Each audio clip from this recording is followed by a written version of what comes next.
Hi, I'm Wendy Lowy Sloan, and this is What's Up with Wendy's podcast. I just wanted to tell you a little bit about myself.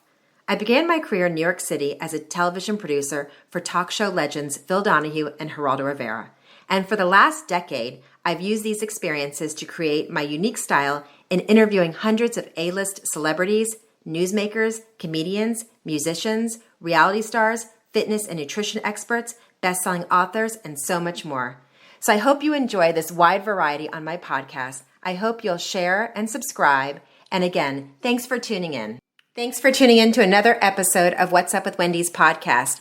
I met my guest today back in 2020 at an event in New York City, and I was so taken with her and her personality and her energy and everything about her. So she's joining me again. She's the host of the popular dating podcast, We Met at Acme. No, it's not a grocery store. It's a hot spot in New York City. And she delves into everything sex, relationship, vulnerability, and now her engagement and her wedding planning and so much more. So she's sharing her story, and we're talking all dating apps, everything to do with dating. You won't want to miss this. Lindsey Metselaar is my guest today, and I'm so happy to have her back.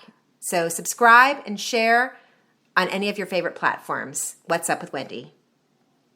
She is the host of the popular dating podcast, We Met at Acme. She is like your big sister, little sister, or best friend. In her podcast episodes, she touches on subjects that we don't talk about, but we want to know all about. She delves into sex, relationship, vulnerability, and so much more. We met back in, I think it was early 2020 in New York City, an event she hosted. I'm a big fan ever since. Welcome back to my podcast, Lindsey Metselaar.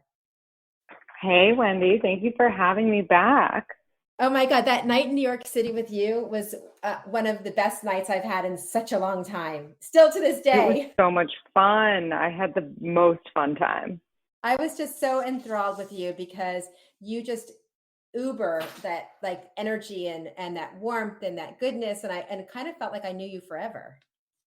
Oh, I kind of felt like that too. Well, thank you. So first, congratulations, you're engaged. Thank you. It's so crazy still.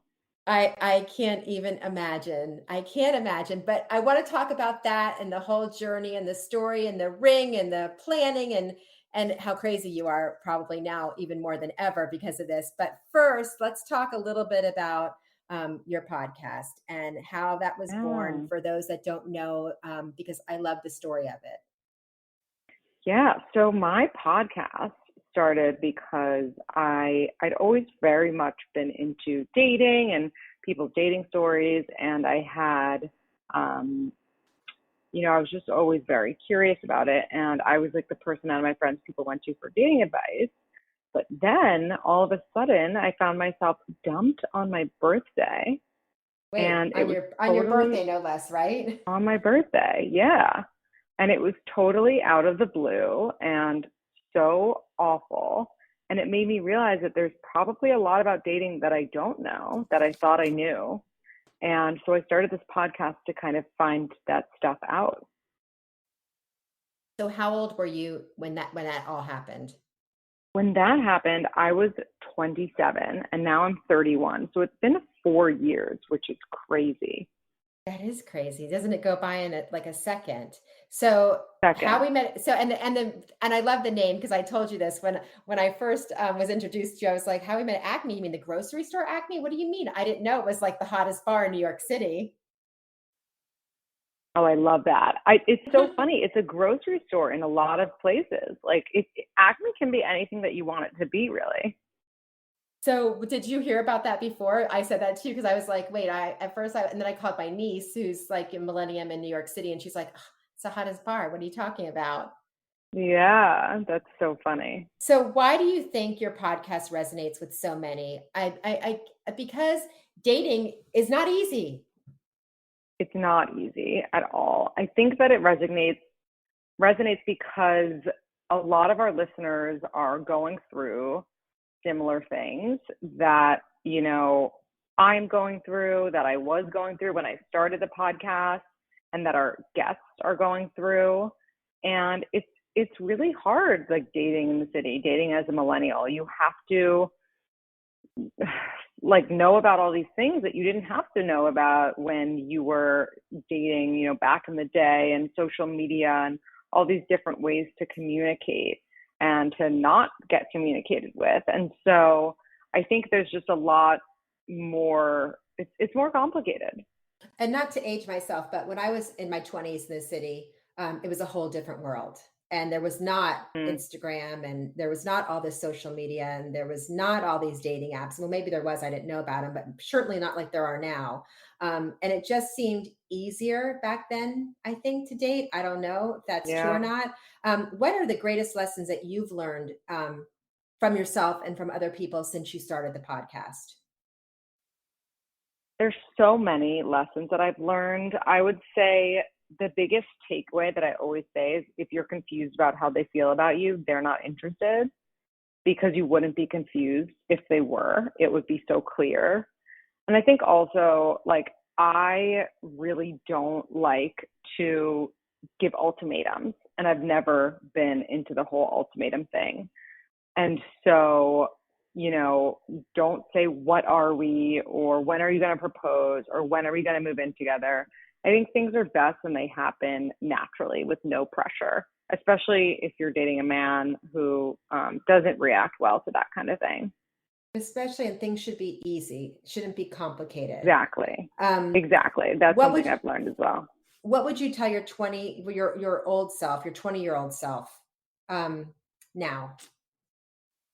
I would say just to, I would really say what I just said before, which is like, if you're confused about how they feel, they're not interested. Mhm. And I would say to focus on doing something that you're proud of and that you think is amazing, and less on trying to get someone to be your husband. Like, you're young, you have your whole life ahead of you. Do something that you absolutely love, and, make your life something that you are obsessed with, and then the rest will come. I always say, and I've said this from the beginning, and everything's new for me starting over again. It's like if you manifest things, but you have to first be happy with yourself. You have to be comfortable being alone and being with yourself and like yourself before somebody else can like you. Don't you think that's true? Oh my God, of course. You have to be like choosing a partner who's an addition, not who completes you. That's right. Very true. So all these dating apps, how does one choose one? How do they choose the right one for them? Because it can be overwhelming. It really can. I think they're all good in different ways. And if it were me and I was in the dating world still, I would honestly be on all of them, because there's different people on all of them. Sometimes there's overlap, but you never know. So maybe it's all at the same time or one at a time, but I would definitely try them all out to see what's best for you. That's exhausting in itself, right? That's a full-time job almost. How It and now your is. fiance, can you say where you met him and how you met him? Yeah. So he went to high school with one of my best friends from college.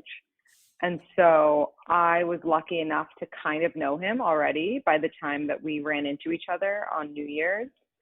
And when we ran into each other, it was just like something, like a light bulb went off. And I was like, wow, I can't believe he's still single. He's so cute. And the rest is history.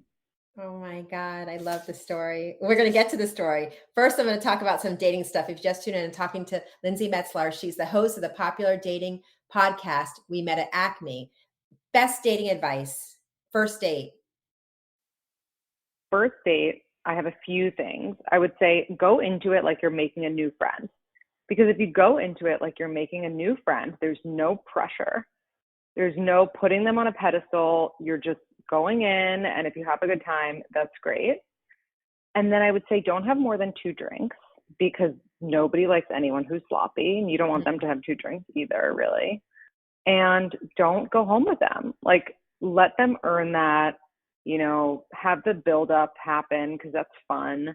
And that's what I would say. I want to ask a lot of questions and smile, and try to, bring good energy into it as well. Talk or text after the first date, or in general, going forward? Text for me, but I know a lot of people love an old-fashioned phone call. Yeah, I'm kind of the text person too. I like the text. Okay, so sleeping together, not on the first date. How long do you wait? I would wait more than 5 dates. Okay. Best dating ideas and places. Ooh, we actually have a whole article dedicated to this, but I think speakeasies are great. Going out of your way. So it's not just drinks, but maybe it's like a comedy show or maybe like a picnic or going to a museum together. Doing something that's a little different will definitely leave a longer impression. How do you know that he's the one? You really just know. And it's so funny because people told me that and I was like, that's such BS. But the reality is that you do. Like, it's a feeling of safety and home, and you could be with this, you could be anywhere. But if you're with your partner, you're happy. It doesn't I feel matter where you are. I feel like that too. It's like home. It's like easy. It's like everything there. Hmm. You don't have to really work for it. It's just there. It's just ease is the word. Okay. Exactly. And it's So not, yeah. how do you know when the next step is, like, if you're going to move in together?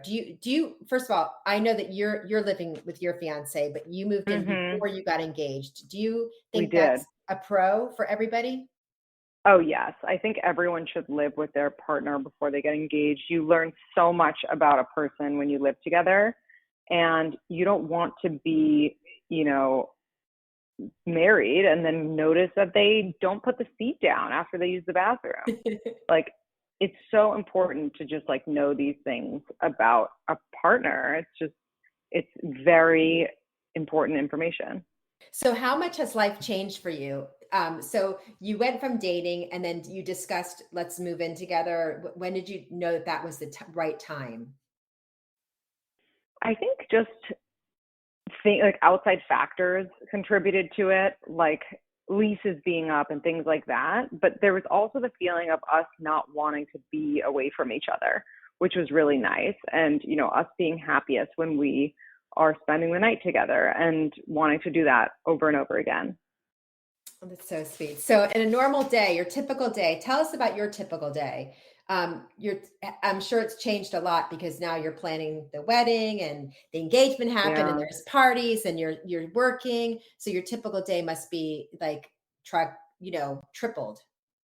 Oh, beyond. My typical day is right now running to different ateliers, trying on dresses, also recording podcasts, working deep into the night until it's like 10 p.m. because I had to spend the day doing wedding stuff and then I have to do my actual work after. And I can't reverse it because these wedding places are only open during the day and on specific days. Talking to my wedding planner, planning mixers and events. And so there's a lot happening, but it's all good. Okay, so tell us the amazing story of the engagement. Did you know? I swear to God, I did not know. I knew that he was proposing at some point in our lives. We had talked about our future, but at that point, at that night specifically, we were going to dinner and I had made us a reservation and we had gotten ready for our dinner and we were, just hanging around the house waiting to leave. And I got a call from a friend of mine and they basically duped me to come outside by the water to go say hi to them because they said they were, by the water coming to say hi. And I even said to my fiance, do you want to come with me to say hi to Brian, our friend? And he came with me, but again, it was like all my idea. So I didn't think anything was happening. And then we get there and all of a sudden our friend Ryan is nowhere to be found and my fiance is down on one knee. And I was just completely shocked. I did not know that it was happening at that moment at all. And I was obviously really, really happy and there were tons of emotions. I can't imagine. So are the family, is everybody's family happy? Your family, his So family? happy. Both of our families were there afterwards and we went back to the house and they were all waiting and we were all crying and laughing and hugging and it was really wonderful. So is the planning of the wedding, is it tough now because everyone's wedding was pushed back because of COVID? So tough. I mean, it's like a battlefield out there. Fighting for dates, right? Mm-hmm. Oh, I can't imagine. So the planning is a little bit harder than it normally would be, and if it was